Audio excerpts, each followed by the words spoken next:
Bonjour, bienvenue chez Emanoun Cartomancie. J'espère que vous allez bien, ça fait longtemps qu'on ne s'est pas vu, mais me revoilà pour un petit tirage sentimental que j'ai voulu aujourd'hui faire. Je sais pas, je sens des questionnements dans l'air sur quelle est l'évolution de ma relation. On en est où? Qu'est-ce qu'on fait? Voilà, donc j'avais envie de nous faire ce petit tirage d'évolution. Voilà, quels sont les conseils, quelles sont les énergies en place pour les relations en ce moment. Donc aventurine, Agathe, Jaspe rouge, vous avez juste à vous concentrer et à vous laisser guider et choisissez. C'est parti, on commence, allez, par le milieu, on commence par cette magnifique Agathe. Qu'est-ce qu'on nous dit? La première chose qu'on nous dit, tiens, on nous parle de plume, on nous parle de légèreté. Est-ce qu'on a besoin de légèreté dans cette relation? Quelle est son évolution? Est-ce qu'on a besoin d'un peu plus de désinvolture ou voire même de distance? Alors, qu'est-ce qu'on nous dit? Qu'est-ce qu'on nous dit? Ah, on nous dit la nuit, la nuit.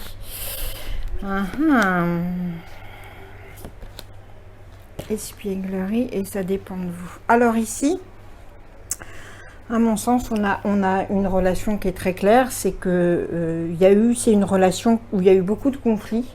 Beaucoup de choses aussi non dites qui restent encore cachées, qui restent presque tabous, qui restent dans la nuit. Il y a des peurs.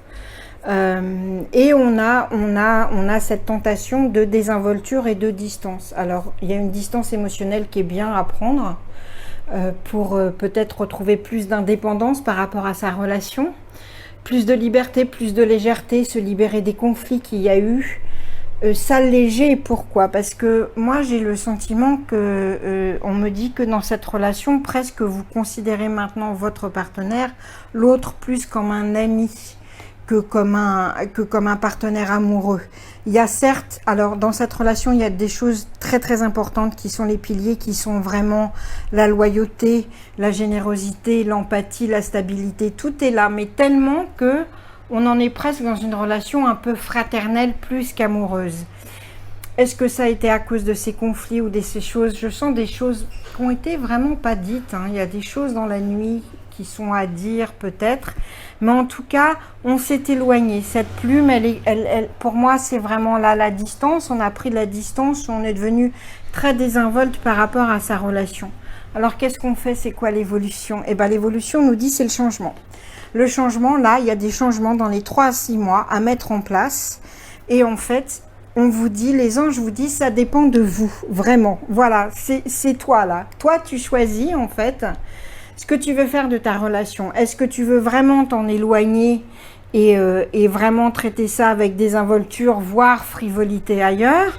Ou est-ce que tu veux vraiment retrouver cette relation qui a tout quand même pour être une magnifique relation amoureuse, puisqu'il y a cette loyauté, cette empathie, cette générosité, il y a un véritable partenariat. Alors pour retrouver, pour s'éloigner de l'amour fraternel, j'allais dire pour retrouver l'amour, on vous parle d'espièglerie. Et pour retrouver justement le changement à mettre en place, et qui va très très bien avec la légèreté, c'est retrouver cet esprit espiègle et enfantin, pour redéclencher chez l'autre cette étincelle et surtout en vous-même, j'allais vous dire. On arrête avec les conflits larvés, on arrête avec les peurs, on arrête avec les reproches dans la nuit. On va plutôt, on va mettre à profit cette légèreté, cette envie de frivolité, cette espièglerie pour aller reséduire l'autre et se séduire soi-même dans cette relation. Ça dépend de vous, c'est dans vos mains. Donc si vous avez envie, allez hop, un petit coup de balançoire, allez, une demoiselle sur une balançoire et c'est parti. On est dans cette espièglerie, dans ce flirt, dans ces petits enfantillages, on resurprend l'autre et soi-même en faisant ça. Voilà, ça c'est votre évolution pour cette relation, pour l'Agathe.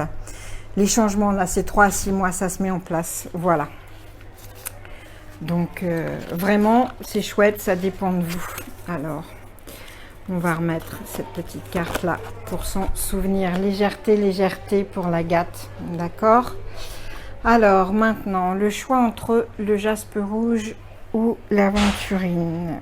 Alors tiens, l'aventurine verte. Bonjour Raphaël. Alors, ah bah tiens, on est dans le vert. La chance. La chance, la chance. Je pense que certains commencent une relation, sont dans une relation et n'arrivent pas à croire leur chance. Ils se disent, c'est pas possible. Mais si, c'est possible. C'est possible, cette relation, elle est là, et cette relation, elle vous apporte la chance. Donc, si dans votre relation, à un moment là, vous avez juste un petit couac, bah, on vous parle quand même de bonheur, de chance et de force de vie, parce qu'on est vraiment dans le vert. Là, on ne peut pas être plus que dans le vert, qui est aussi dans la guérison. Donc, si dans votre relation, en ce moment, vous sentez un petit couac, vous sentez que c'est pas top, en fait, si, ça l'est. Cette relation, c'est votre chance, voilà. Et pour d'autres aussi qui seraient plus dans le « ah là là, mais j'y crois pas, c'est trop beau pour être vrai ». Non, c'est pas trop beau pour être vrai, c'est trop beau, si, mais donc c'est vrai. Et c'est de la chance, on croit en sa chance et on avance. Alors, qu'est-ce qu'on nous dit? Ah bah, on nous dit que des très très bonnes choses. Déjà, on nous dit, les anges de l'amour, ils nous disent que la réponse à la question, est-ce que c'est lui ou est-ce que c'est elle? Oui, c'est certainement lui ou elle. Vous avez déjà rencontré le partenaire amoureux que vous cherchez. Donc, si vous avez des questions sur votre relation, là, est-ce que c'est bon le partenaire? Oui, c'est le bon partenaire. Et puis, on a des nouvelles, on a des choses qui arrivent. C'est le moment de prendre des décisions, c'est le moment de mettre des choses en place, c'est le moment des initiatives. Alors, qu'est-ce qui se passe dans l'initiative? Bah, il y a de l'argent ici. Dans cette relation, non seulement il y a de l'abondance d'amour et de chance, mais il y a aussi de l'argent. Et moi, je vois un investissement à deux. Est-ce qu'on n'aurait pas envie d'acheter une maison à deux? Est-ce qu'on n'aurait pas envie d'un projet dans lequel on investit à deux? Moi, je sens ça. Je sens que c'est cette évolution parce que vous avez vraiment la certitude que le partenaire que vous recherchiez est là. C'est un partenaire amoureux, mais ça peut être un partenaire également de projet avec de l'argent, vraiment, qui est là. Et c'est quelque chose que vous découvrez, vous découvrez en plus l'un l'autre. Je suis désolée pour ce bruit épouvantable. Mais il y a cette découverte en plus de l'autre et de vous-même dans ce placement financier, dans ce projet qui nécessite de l'argent mis en commun. Vous vous découvrez l'un l'autre et ça ne fait que renforcer votre relation. Et les anges vous disent que c'est clairement le moment idéal de le faire. Donc allez-y. Allez-y, n'ayez pas peur, croyez en votre chance, prenez l'initiative, mettez les choses en place, investissez à deux, dans tous les sens du terme, parce que c'est le moment idéal. Vraiment, ça, votre évolution ici dans cette relation, elle est très positive, mais elle passe par de l'initiative, elle passe par de l'action. Vous voyez, les nouvelles, on y va, c'est une carte quand même qui est dynamique, hein. Donc, on ne parle pas de stagnation. Au contraire, ici, cette relation, il faut la faire évoluer. On la fait évoluer dans un investissement. Il y a un placement financier, une maison, une association, je ne sais. Enfin, je pense plutôt quand même, pour moi, il y a une maison ou un projet peut-être de voyage. Mais en tout cas, il y a quelque chose que vous découvrez et vous vous découvrez vous-même au travers de ça. Donc, on croit en sa chance et on y va parce que c'est le moment idéal. Et oui, c'est bien lui ou elle. Voilà, donc ça, c'était pour l'aventurine. Et on passe au jaspe rouge. Alors, jaspe rouge. Trahison. Bon, stérilité, perturbation, labyrinthe. Ah, bah tout s'explique, relation karmique. Alors, ici, si vous avez choisi le jaspe rouge, vous êtes dans un moment très perturbé par rapport à votre relation. Déjà, vous avez été trahi, vous avez pas seulement le sentiment, il y a une véritable trahison. Alors la trahison, c'est pas forcément une tromperie, hein, c'est pas forcément une infidélité, mais il y a une sensation d'avoir été trahi ou que votre confiance a été trahie ou l'autre ne vous a pas dit quelque chose, mais vraiment, il y a eu un événement qui a fait que votre confiance s'est cassée. Et que du coup, on n'arrive plus à faire évoluer cette relation, on n'arrive plus à monter à l'échelle, on n'arrive plus à passer au cran supérieur parce qu'il y a cette confiance qui a été brisée à cause d'une trahison de l'autre, vous vous sentez trahi. Et alors, moi, on me dit que cette trahison, elle vient de très profond, mais elle vient d'ailleurs, elle vient d'avant. Et effectivement, ça s'explique parce que en fait, c'est une relation karmique que vous vivez. La personne avec qui vous êtes, c'est quelqu'un avec qui vous avez déjà été. Et je pense que la blessure karmique de la trahison, elle est là pour être réglée. Donc, c'est toujours beaucoup plus compliqué. Voilà.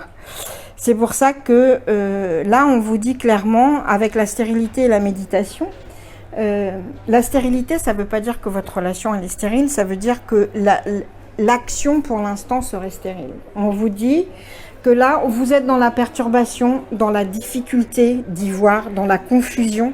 Ça se renforce avec le labyrinthe, tout est très confus, vous êtes perdu, vous ne savez plus. Vous aimez cette personne et cette personne vous aime, vous le savez, mais vous avez cette trahison, ce sentiment, cet événement qui a fait que vous avez failli vous casser la gueule. Et vous êtes encore sur l'échelle et vous demandez qu'est-ce que je fais maintenant? Je monte ou je descends? Alors la première chose, c'est que pour monter ou pour descendre, ce qu'il va faire, c'est qu'il va falloir réparer ce barreau cassé. Et ce barreau cassé, on va le réparer comment? Grâce à la méditation. Parce que c'est dans la méditation que vous allez comprendre que cette blessure, ce barreau cassé, il vient de cette relation karmique que vous avez avec cette personne et que vous êtes là justement pour réparer et pour pardonner. Quand vous aurez réparé et pardonné, vous pourrez recommencer. Mais en tout cas, là, ce qui est très clair, c'est que pour faire face à cette confusion des sentiments, pour faire face, excusez-moi, à cette perturbation, aux choses compliquées, vous êtes blessé profondément. Il y a vraiment une blessure très profonde dans cette relation et en même temps, vous pensez et vous sentez plus que vous pensez que c'est bien le partenaire ou la partenaire qui est là pour vous, et enfin que c'est une relation vraiment amoureuse, ça l'est, parce qu'elle est karmique. Mais justement, comme toutes les relations karmiques, au départ, c'est la merde. Parce qu'en fait, si elle revient, cette relation, c'est parce qu'il faut résoudre quelque chose. Et se résoudre quelque chose, il y a quelque chose à pardonner. Il y a une trahison à pardonner. Donc, mettez-vous sur une île, faites le point sur vous-même. Ça sert à rien de prendre une décision maintenant, en fait. C'est ce qu'on vous dit. C'est pas le temps des décisions, c'est le temps de l'introspection et de la méditation. Et de comprendre ce qu'on veut, ce qu'on peut pardonner, enfin surtout en quoi on est blessé, justement ce qu'on peut pardonner. Et avec ça, on aura ces réponses pour sortir de ce labyrinthe et de cette complication et de cette blessure. C'est cette méditation, cette contemplation extérieure mais intérieure aussi, et intérieure de votre couple qui vous permettra de réparer ce barreau et de prendre une décision ensuite. Mais là, ça n'est pas le temps des décisions, c'est le temps de l'introspection pour comprendre cette blessure karmique dans cette relation. Voilà. Donc ça, c'était la guidance de l'Agathe. Et ben voilà. Hein, on a fait un peu le tour de ces trois petites guidances d'évolution de relation. Je vous souhaite une excellente fin de journée, excellent mois, excellente semaine. Enfin, je vous souhaite juste le meilleur. Prenez vraiment soin de vous. C'était chouette de vous revoir. Je reviendrai plus souvent. Vous me manquez. Donc, je vous étreins virtuellement et je vous dis à très bientôt. Ciao.